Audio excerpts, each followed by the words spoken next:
Bonjour et merci de suivre le 12h30. Voici les titres.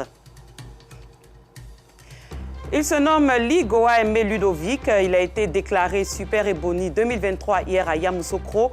Plusieurs autres prix ont été attribués. Nous en parlerons dans quelques instants.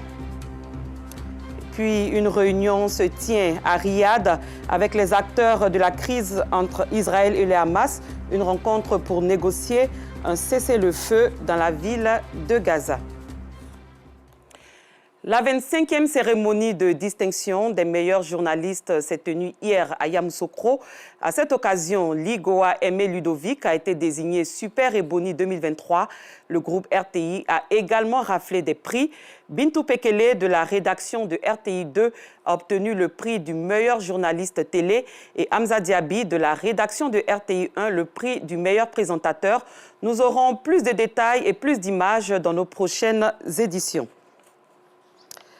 Pour l'heure, au village d'Adjien, dans la commune de Bingerville, se trouve un complexe hôtelier au bord de la lagune Ébrié, très convoité par des visiteurs et des touristes à la recherche d'un cadre paisible et tranquille.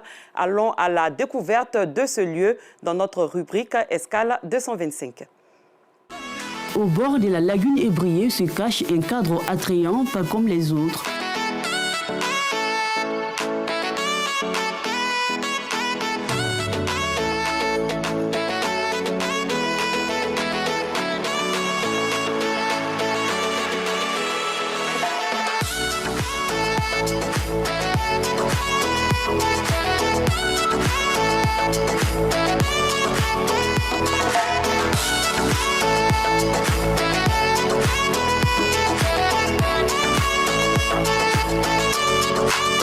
À vue d'œil, notamment avec la présence de ces animaux, on s'y croirait dans une forêt.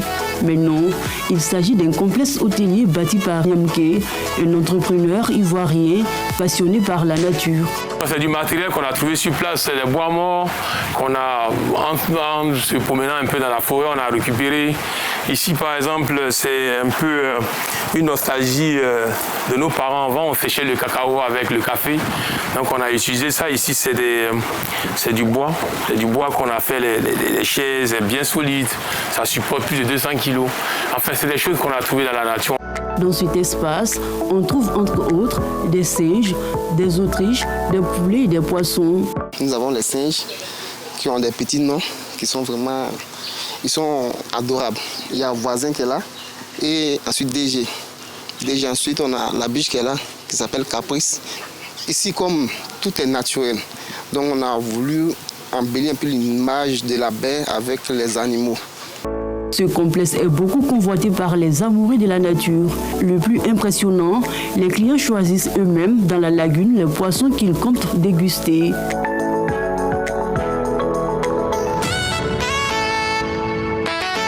Pour ce faire, ils leur donnent de la nourriture afin de faire leur choix en toute sérénité. C'était une manière pour moi de faire le choix du poisson que je voulais. Quand tu donnes la nourriture, du coup, les poissons remontent à la surface et tu choisis ce que tu veux manger. Je suis là depuis 2-3 jours. Il faut dire que la bouffe est vraiment excellente. Le cadre est beau. Ici, comme ça, vous êtes là et puis voilà, vous pouvez faire la pêche, vous pouvez nourrir les poissons. Donc, le client doit savoir ce qu'il mange. Notre particularité, c'est quoi? C'est que tout ce que vous allez manger sur le site est sur place. Il y a les poulets, il y a les canards, il y a les lapins, il y a les oies, les œufs, tout est sur le site. C'est la production des animaux sur le site. Ce site est doté d'espaces de jeu et de détente qui permettent aux clients de passer des moments agréables en profitant de la nature. J'ai découvert cet endroit il n'y a pas longtemps, depuis le mois de janvier. Et depuis là, dès que j'ai le temps, je viens à certains endroits paisibles, reposants. Ce que j'apprécie ici, dans ce beau cadre, c'est surtout la nourriture. Je suis déjà dans la balançoire. Voilà, je trouve que c'est agréable, ça me fait retomber en enfance. Le week-end est le moment propice pour les visiteurs, qu'ils soient en famille ou entre amis. Ils se retrouvent en ce lieu pour profiter de la fraîcheur et des bienfaits de la lagune Ébrié. Le fait de traverser la lagune, on a l'impression qu'on a voyagé. On a l'impression qu'on a voyagé, qu'on a laissé ses soucis de l'autre côté, voilà. Et quand on arrive ici, éteignez vos téléphones. On est est connecté à la nature. Voilà.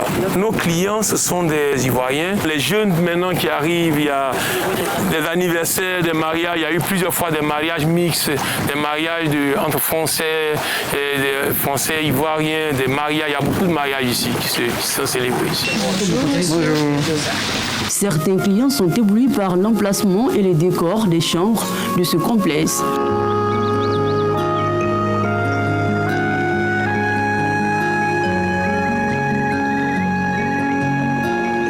C'est vraiment super, surtout la traversée. J'aime bien la nature, l'eau, la forêt. Puis le cadre est beau, vraiment, et puis c'est reposant. Pas de bruit de la ville. On se croirait au campement. Pour attirer plus les clients, le responsable de ce cadre enchanteur a opté pour une piscine avec des cocotiers aux abords. La plupart des personnes qui arrivent, ils ont peur de se laver dans la lagune. Donc, on a fait une piscine qui est, qu'on contrôle, il y a 1 mètre nageur. On a une profondeur de 1 mètre et puis de l'autre côté, c'est 1,60 m, 1,70 m qu'on peut contrôler avec des chutes d'eau, des jacuzzis. C'est plus attractif. Grâce à cet espace, le village d'Adjé est devenu une destination incontournable pour les amoureux de la nature, mais aussi de la gastronomie africaine et européenne.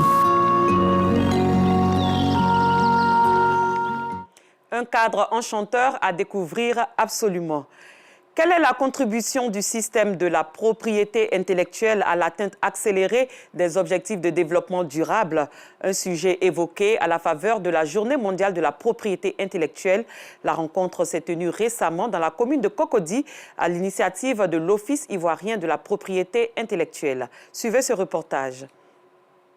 Stimuler l'entrepreneuriat et l'innovation en Côte d'Ivoire grâce au système de la propriété intellectuelle pour accélérer l'atteinte des ODD, c'est la thématique abordée à la faveur de la Journée mondiale de la propriété intellectuelle célébrée le 26 avril. La propriété intellectuelle fait référence à tout ce qui est œuvre de l'esprit, tous les éléments en lien avec la création. Pour cette année, le thème qui a été retenu, c'est la propriété intellectuelle en lien avec le développement durable.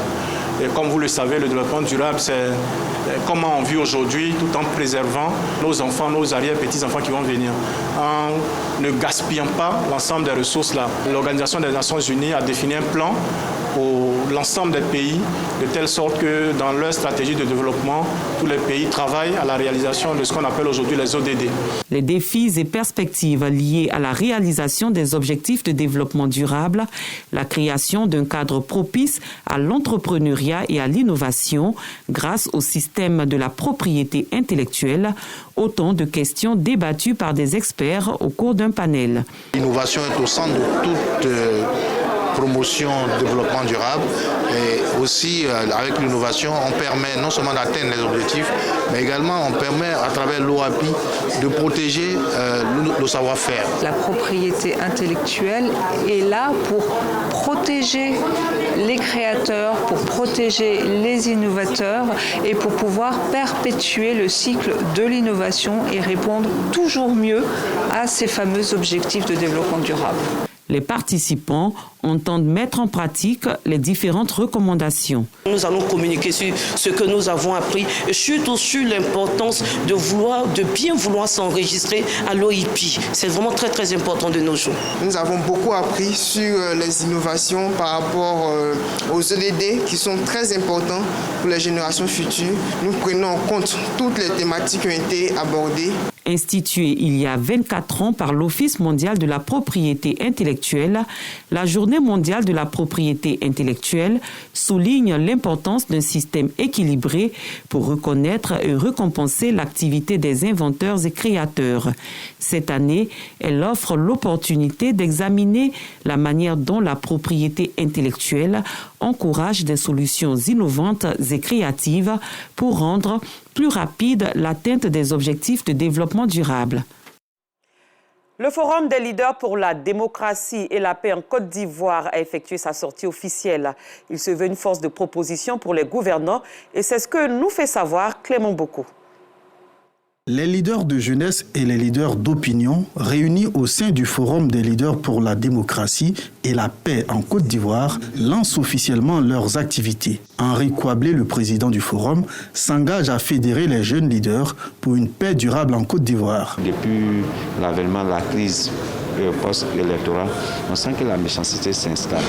Et ceux qui sont leaders d'opinion, ceux qui sont leaders de jeunesse, c'est eux qui doivent peut-être, pourquoi pas, chercher à faire comprendre aux gens que c'est vrai, la crise est derrière nous, etc.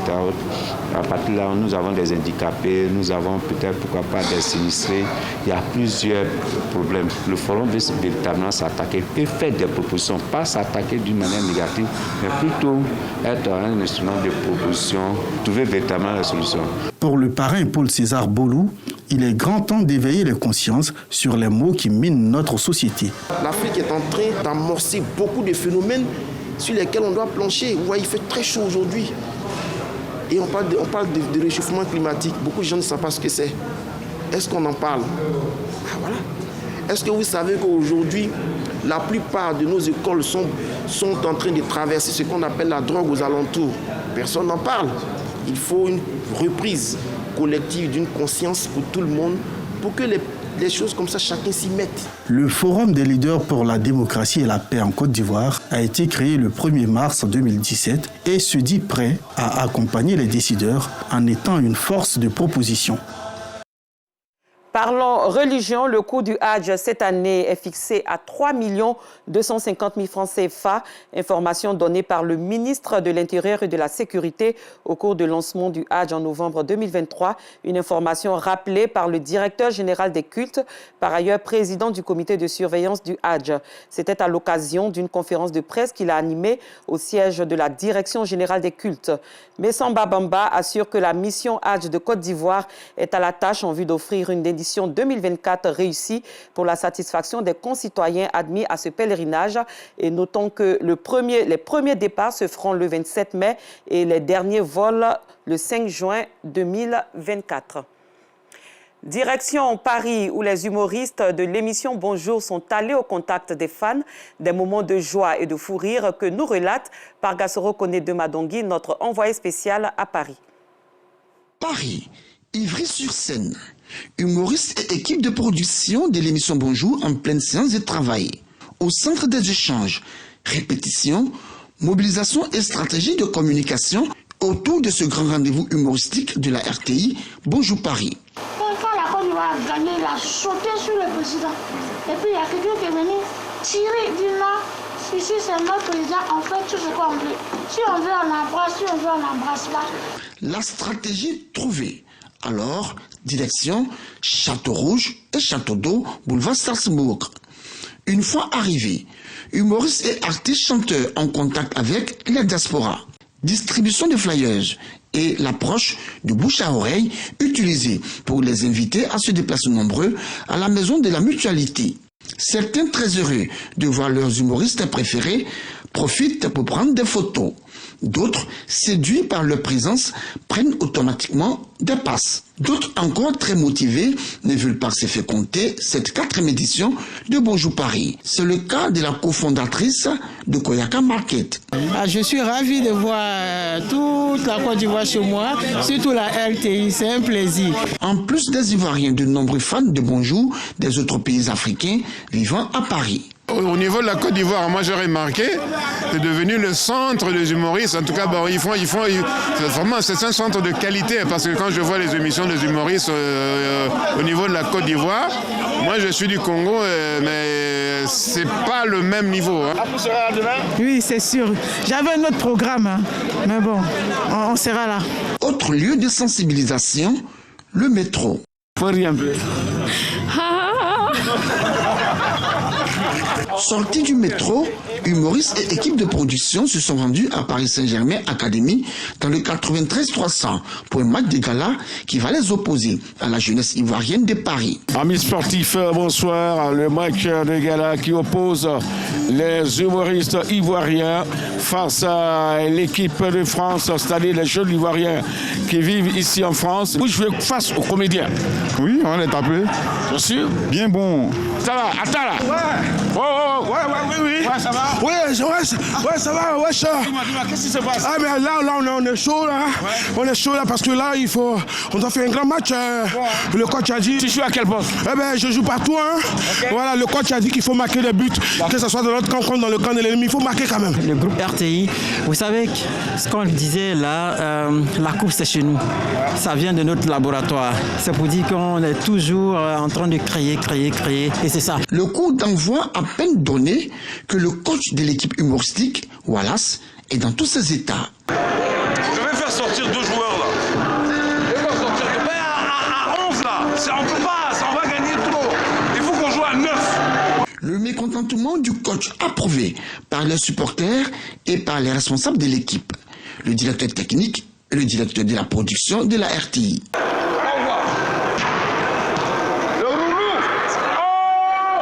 Un match qui, malgré le score de parité, n'a pas été du tout aisé pour l'équipe des humoristes.